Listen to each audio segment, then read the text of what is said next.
As you can see the picture of the Pope, a great man and a man who was a spiritual leader, not only for the Catholics, but also for the world. And as you can see across the continent, leaders have also expressed their condolences, with the South African president, that is Cyril Ramaphosa, also expressing his condolence and releasing a statement about stating that Pope Francis was a man, an extraordinary person with a story that advanced fundamental human rights. He also noted Pope's unwavering commitment, making both the church and the world a better place for all and for humanity.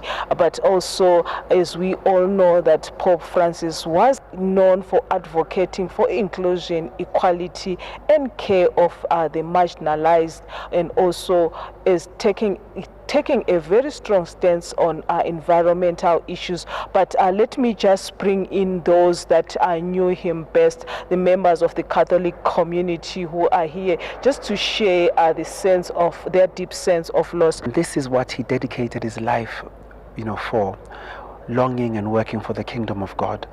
He's a much celebrated man because of his social justice, his care for the marginalized, especially refugees, care for all people who find themselves under oppression. He held the people of Palestine very dear in his heart. We know he called the parish in Palestine, in Gaza, every week, even when he was in a hospital. I think we're really very, very hurt and devastated, but by the grace of God, God shall give us the strength and the power to go on.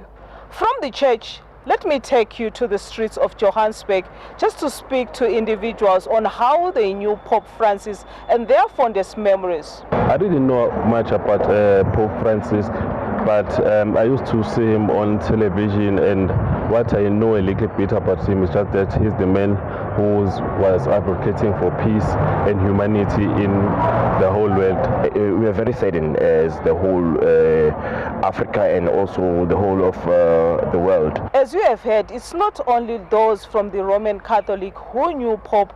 We know that in the streets we have just heard that Pope Francis was someone who spoke for Africa. We also know that the president of Nigeria, Bola Tinubu, referred to him as a tireless champion of the poor, with many African leaders also sending in their messages of condolences.